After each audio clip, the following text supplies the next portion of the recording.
तो नमस्कार दोस्तों, आज हम बात करेंगे श्री सीमेंट लिमिटेड कंपनी के बारे में। और कंपनी इंडिया की तीसरी सबसे बड़ी सीमेंट बनाने कंपनी है। कंपनी काफ़ी अच्छी मार्केट पोजीशन होल्ड करती है और साथ साथ कंपनी के ब्रांड भी काफ़ी स्ट्रॉन्ग हैं। इसलिए आज की वीडियो में इसी कंपनी का फंडामेंटल एनालिसिस करेंगे और देखेंगे कि एज एन इन्वेस्टर आज की डेट में क्या हमें इस कंपनी में इन्वेस्ट करना चाहिए या नहीं।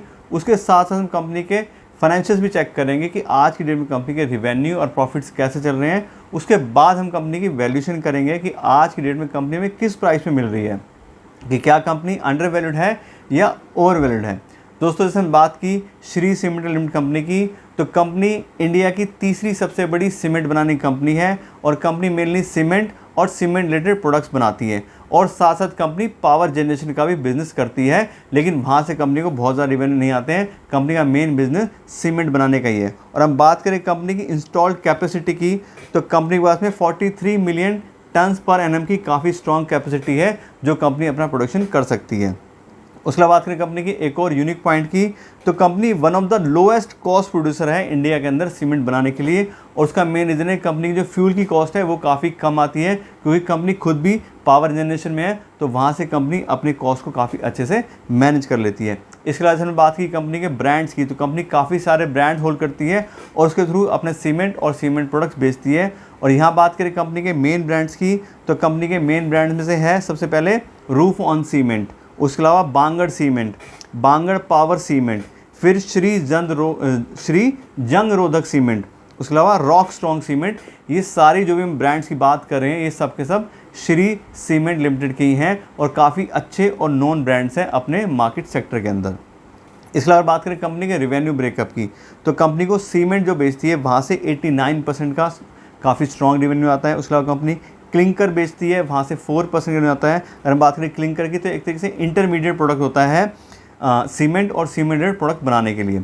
उसके अलावा कंपनी को पावर जनरेशन की हमने बात की थी, पावर जनरेशन कंपनी को 3% का रेवेन्यू आता है। और यहाँ पे रेवेन्यू ब्रेकअप से हमें क्लियरली दिखाई दे रहा है कि कंपनी का जो मेन बिजनेस है वो सीमेंट का ही है। तो अगर कंपनी सीमेंट की बात करें तो कंपटीशन आएगा तो भी सीमेंट के सेगमेंट से आएगा, और कंपनी को नहीं आएगा तो भी सीमेंट के सेगमेंट से नहीं आएगा। तो मेनली कंपनी को सीमेंट के मार्केट में क्या चल रहा है उसी से ज़्यादा कंसर्न रहेगा, उसके बिजनेस में जो भी रिस्क है या फिर अपॉर्चुनिटीज़ हैं।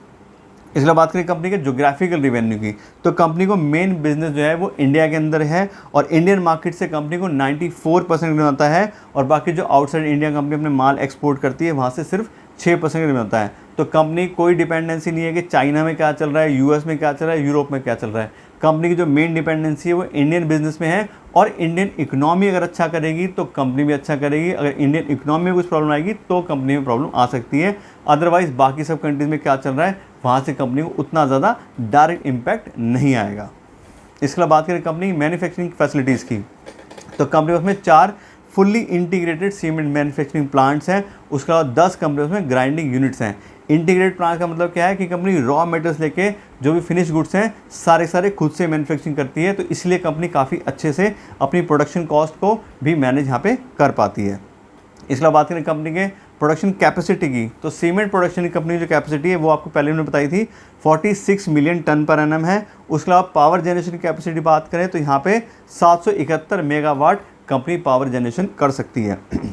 इसके अलावा बात करें कंपनी कैपेसिटी यूटिलाइजेशन की, तो सीमेंट बनाने की जो कैपेसिटी है लगभग उसका 65% के आसपास कंपनी कैपेसिटी यूटिलाइज कर लेती है और ये भी काफ़ी ठीक ठाक नंबर है। इसके अलावा बात करें कंपनी के फ्यूचर प्लान की या एक्सपेंशन की, तो कंपनी जो है 2030 तक का टारगेट ले रही है। 2030 तक कंपनी की जो अपनी कैपेसिटी है वो 80 मिलियन टन पर एनम के आसपास बनानी है। तो यहाँ पे देखिए अभी 46 है, तो आने वाले 8-10 साल में कंपनी अपनी कैपेसिटी को लगभग डबल के आसपास करना चाह रही है। और उसके लिए कंपनी दोनों ही अप्रोच पे काम करेगी। कंपनी ऑर्गेनिक ग्रोथ भी करेगी और साथ साथ इनऑर्गेनिक ग्रोथ में भी काम करेगी।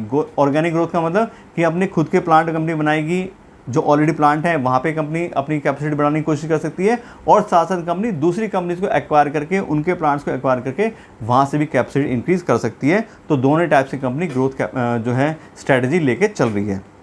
इसके अलावा बात करें कंपनी के डिस्ट्रीब्यूशन नेटवर्क की, तो कंपनी का काफ़ी स्ट्रॉन्ग डिस्ट्रीब्यूशन नेटवर्क है।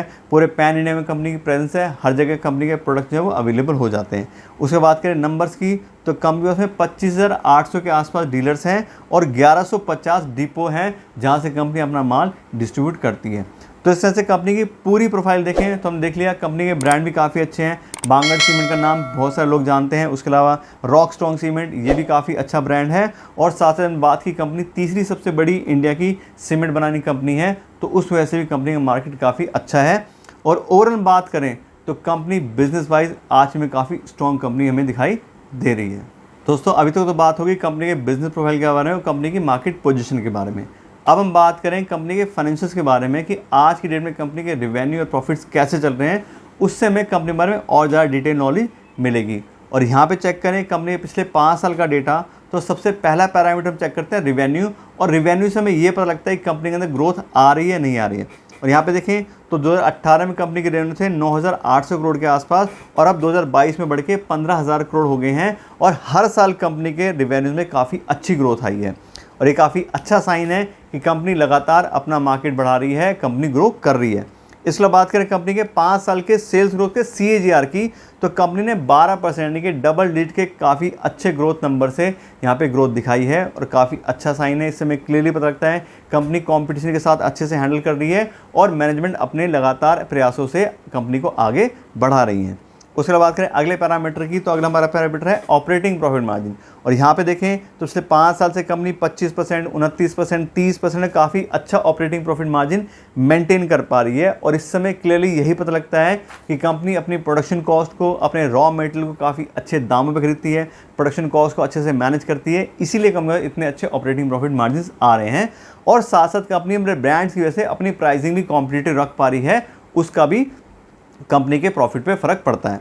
और यहाँ पे बात करें तो one of the best company के ऑपरेटिंग प्रॉफिट मार्जिन है उसकी इंडस्ट्री के हिसाब से, वरना हम देखें तो ज़्यादातर कंपनी 20% के नीचे ही अपना ऑपरेटिंग प्रॉफिट मार्जिन रख पाते हैं। यहाँ पे देखें तो कंपनी पिछले 5 साल के एवरेज 25% के आसपास आ रही है, और काफ़ी अच्छा नंबर है। बहुत ही अच्छे से कंपनी अपने ऑपरेटिंग प्रॉफिट मार्जिन मेंटेन कर रही है।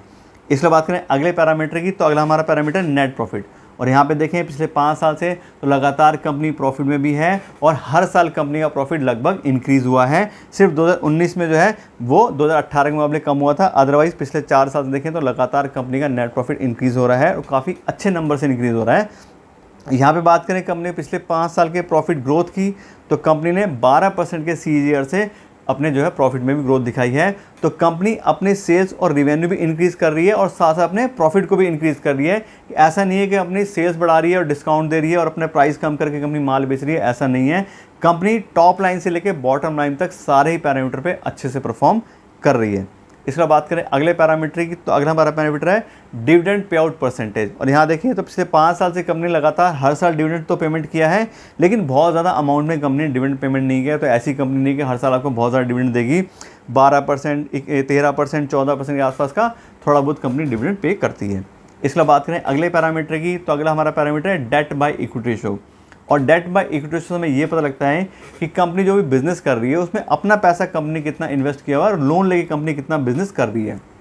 कि अगर कोई भी कंपनी ज़्यादा लोन लेती है, ज़्यादा डेट होल्ड करती है, तो एक रिस्की कंपनी बन जाती है, क्योंकि कंपनी को डेट के अगेंस्ट हर साल एक तो इंटरेस्ट पेमेंट करना पड़ता है, और जो पैसा उसने डेट के थ्रू लिया है वो भी अपना बिजनेस में से कल को निकाल के वापस करना पड़ेगा, तो उसके ऊपर भी बिजनेस के ऊपर फ़र्क पड़ेगा। और यहाँ पे देखें कंपनी का डेट बाय इक्विटी रेशो ये आ रहा है 0.12, यानी कि कंपनी ने अगर 100 रुपये अपने लगाए तो सिर्फ 12 रुपये का बहुत ही मामूली सा डेट लिया है। लेकिन अगर कोई भी कंपनी डेट होल्ड करती है तो उसके लिए हम अगर आप जो पैरामीटर चेक करते हैं वो होता है इंटरेस्ट कवरेज रेशो। और इंटरेस्ट कवरेज रेशो से हमें ये पता लगता है कि कंपनी जो भी हर साल अपना इंटरेस्ट पेमेंट कर रही है उसके अगेंस्ट कितना गुना पैसा कंपनी में ऑलरेडी अवेलेबल है उस इंटरेस्ट को पेमेंट करने के लिए, जिस समय ये पता लग सके कि अगर बाई चांस किसी साल 1-2 साल कंपनी का बिजनेस ठीक नहीं चला तो कंपनी अपना इंटरेस्ट पेमेंट ठीक से कर पाएगी या नहीं कर पाएगी। और यहाँ देखें तो कंपनी का इंटरेस्ट कवरेज रेशो आ रहा है 12 टाइम्स, यानी कि 12 गुना पैसा ऑलरेडी कंपनी के पास अवेलेबल है अपने इंटरेस्ट को पेमेंट करने के लिए। और किसी भी कंपनी का अगर इंटरेस्ट कवरेज हो 5 या 6 टाइम्स होता है तो काफ़ी अच्छी कंपनी माना जाता है कि कंपनी अगर बाई चांस कभी कुछ प्रॉब्लम भी होगी तो अपना इंटरेस्ट पेमेंट आराम से कर लेगी। यहाँ पे कंपनी का 12 टाइम्स है, तो ये भी काफ़ी स्ट्रॉन्ग पॉइंट है कंपनी का कि कंपनी डेट जरूर होल्ड करती है, लेकिन उसके अगेंस्ट उसके पास काफ़ी अच्छे से अमाउंट अवेलेबल है इंटरेस्ट को पेमेंट करने के लिए। इसके अलावा बात करें अगले पैरामीटर की, तो अगला पैरामीटर है रिटर्न ऑन इक्विटी। और रिटर्न ऑन इक्विटी से हमें यह पता लगता है कि जो भी इन्वेस्टर अपना पैसा एज एन इक्विटी कंपनी के साथ इन्वेस्ट करते हैं, कंपनी उनके पैसे को कितना रिटर्न जनरेट कर पाती है। और यहाँ पे इस कंपनी का रिटर्न ऑन इक्विटी आ रहा है 14% का लास्ट ईयर का। और आपको बता दें 15% उससे ज़्यादा किसी भी कंपनी का अगर रिटर्न ऑन इक्विटी होता है उसको काफ़ी अच्छी कंपनी माना जाता है। तो उसका भी लगभग 15% के मार्क के आसपास ही है, तो काफ़ी अच्छा रिटर्न ऑन इक्विटी कंपनी जो वो मेंटेन कर पा रही है। और ये तो होगी लास्ट की बात। अगर पिछले 5 साल के हम डेटा चेक करते हैं तो 5 साल का कंपनी का रिटर्न ऑन इक्विटी है वो 14% का ही है। तो पिछले साल भी और लगातार 5 साल से कंपनी काफ़ी अच्छा रिटर्न ऑन इक्विटी मैनेज कर पा रही है। तो इस तरह से कंपनी के हम सारे यहाँ पे फाइनेंशियल चेक कर रहे हैं तो हमने बिल्कुल क्लियरली देख लिया कंपनी के रेवेन्यू काफ़ी अच्छे से इंक्रीज़ हो रहे हैं, प्रॉफिट्स कंपनी के अच्छे से इंक्रीज़ हो रहे हैं, कंपनी कोई खास डेट भी होल्ड नहीं करती है और कंपनी का रिटर्न ऑन इक्विटी काफ़ी अच्छा है। तो कुल मिला के बात करें तो आज के डेट में कंपनी में काफ़ी स्ट्रॉन्ग फाइनेंशियल्स अवेलेबल हैं। दोस्तों अभी तक तो बात हो गई कंपनी के बिजनेस प्रोफाइल के बारे में और कंपनी के फाइनेंशियल्स के बारे में। अब हम बात करें कंपनी की वैल्यूएशन के बारे में कि आज की डेट में कंपनी में किस प्राइस में मिल रही है, कि क्या कंपनी अंडर वैल्यूड है या ओवर वैल्यूड है। और मैं आपको बता दूं किसी भी कंपनी का वैल्यूएशन करने के लिए मैं यूज़ करता हूं डिस्काउंटेड कैश फ्लो एनालिसिस, और उसके अंदर कंपनी को हम फ्री कैश फ्लो को वैल्यू करते हैं, कंपनी कितना फ्री कैश फ्लो जनरेट कर पा रही है उसके हिसाब से उसकी कितनी वैल्यू बनती है। और यहाँ पे देखें पिछले 3 साल का कंपनी का फ्री कैश फ्लो तो 2020 में कंपनी का उसमें था 2428 करोड़ रुपये, 2021 में था 3119 करोड़ रुपये और 2022 में था 450 करोड़ रुपये। तो ये फ्री कैश फ्लो पिछले 3 साल से कंपनी जनरेट कर रही है। अब क्योंकि इसमें वेरिएशन आ रहा है तो हम इसका एवरेज ले लेते हैं और पिछले 3 साल के कंपनी के फ्री कैश फ्लो का एवरेज आ रहा है 2000 करोड़ रुपये, यानी कंपनी लगभग हर साल 2000 करोड़ रुपये का फ्री कैश फ्लो जनरेट कर रही है। अब इस फ्री कैश फ्लो के हिसाब से कंपनी की वैल्यू निकालते हैं तो आती है 1 लाख करोड़ रुपये, यानी कि एक ऐसी कंपनी जो हर साल 2000 करोड़ रुपये फ्री कैश फ्लो जनरेट करती है उस पूरी कंपनी की वैल्यू हो गई 1 लाख करोड़ रुपये। अब ये तो होगी पूरी कंपनी वैल्यू। अब इस वैल्यू को हम कंपनी के नंबर ऑफ शेयर से डिवाइड करते हैं तो हमें पर शेयर की वैल्यू निकलती है और ये आ रही है 27,800 रुपये, यानी कि कंपनी का जो फेयर प्राइस है वो हो गया 27,800 रुपये। तो अगर हम 27,800 रुपये पर शेयर हिसाब से आज की डेट में Shri cement limited company invest करेंगे तो कंपनी को फेयर प्राइस पे खरीदेंगे कि ठीक है कंपनी इतना फ्री कैश फ्लो जनरेट करती है तो उसके हिसाब से इसकी इतनी वैल्यू बनती है। लेकिन जैसा हम हमेशा बात करते हैं अगर किसी भी कंपनी को फेयर प्राइस पे या फिर प्रीमियम देके हम खरीदेंगे तो वहाँ रिस्क काफ़ी ज़्यादा इंक्रीज़ हो सकता है, क्योंकि जो भी हमने डेटा चेक किया है, कंपनी का परफॉर्मेंस चेक किया है, वो सब क्या है पास्ट रिकॉर्ड है। हो सकता है कल को फ्यूचर में कंपनी ऐसा परफॉर्म करे या ना करे, तो उसके लिए हम यूज़ करते हैं मार्जिन ऑफ सेफ्टी का कॉन्सेप्ट। मार्जिन ऑफ सेफ्टी का मतलब क्या होता है कि जो भी कंपनी का फेयर प्राइस है उसके 50% में कंपनी को खरीदने की कोशिश करनी चाहिए, जिससे जो भी हमारे आने वाले रिस्क हैं या अगर हमसे कोई कैलकुलेशन एरर हुई है तो हम उसको यहाँ पे कवर कर सकें। तो हमने कभी जो कंपनी का फेयर प्राइस निकाला वो आ गया 27,800 रुपये पर शेयर, उसका 50% यानी मार्जिन ऑफ सेफ्टी हो गया 13,900 रुपये पर शेयर। तो अगर हम 13,900 रुपये पर शेयर हिसाब से श्री सीमेंट लिमिटेड में इन्वेस्ट करेंगे तो कंपनी को काफ़ी सस्ते दाम पर खरीदेंगे और जो भी हमारे आने वाले रिस्क हैं उसको भी अच्छे से मैनेज कर सकेंगे। तो ये तो क्या हमारी बात कि हमें कौन सा प्राइस ठीक लग रहा है आज की डेट में कंपनी इन्वेस्ट करने के लिए। अब हम बात करते हैं कंपनी के करंट शेयर प्राइस की कि आज की डेट में कंपनी का करंट शेयर प्राइस क्या चल रहा है। और यहाँ पे देखें तो अभी जो कंपनी का करंट शेयर प्राइस चल रहा है वो आ रहा है 20,905 रुपये पर शेयर, यानी कि जो हमने कंपनी की फेयर प्राइस निकाला उसके काफ़ी कम प्राइस पे आज में कंपनी अवेलेबल है यहाँ पे इन्वेस्ट करने के लिए, परचेज़ करने के लिए। और हम परसेंटेज वाइज बात करें तो कंपनी अपने फेयर वैल्यू के 75% पे अवेलेबल हो रही है, यानी 25% का यहाँ पे डिस्काउंट या डिक्लाइन हमें मिल रहा है। तो जो हम 50% की बात कर रहे थे मार्जिन सेफ्टी, कंपनी उसके साथ तो अवेलेबल नहीं है, लेकिन 25% का मार्जिन सेफ्टी हम यहाँ पे हमें कंपनी के प्राइस में आज में दिख रहा है। और जैसे हमने कंपनी की प्रोफाइल चेक की, कंपनी का बिजनेस अच्छा है, कंपनी के फाइनेंस अच्छे हैं, उस हिसाब से देखें तो कंपनी काफ़ी सस्ते दाम पर आज मिल रही है। और इसको देख के हम बिल्कुल क्लियरली कर सकते हैं कि कंपनी एक अंडर वैल्यूड कंपनी है। लेकिन जैसे हम हमेशा बात करते हैं कि चाहे कंपनी अंडर वैल्यूड है या नहीं है, आपको अपने हिसाब से अपना रिस्क प्रोफाइल चेक करके और अपने पोर्टफोलियो को डाइवर्सिफाई रखते हुए इन्वेस्टमेंट डिसीजन लेना है।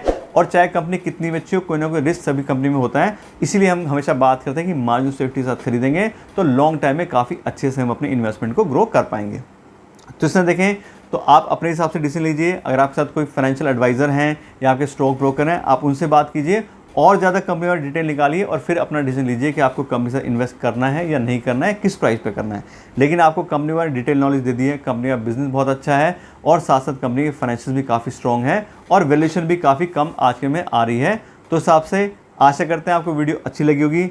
अगर आपको वीडियो अच्छी लगी हो तो इस वीडियो को लाइक और शेयर ज़रूर कीजिएगा और साथ साथ मेरे चैनल को सब्सक्राइब कर लीजिएगा। Thank you so much.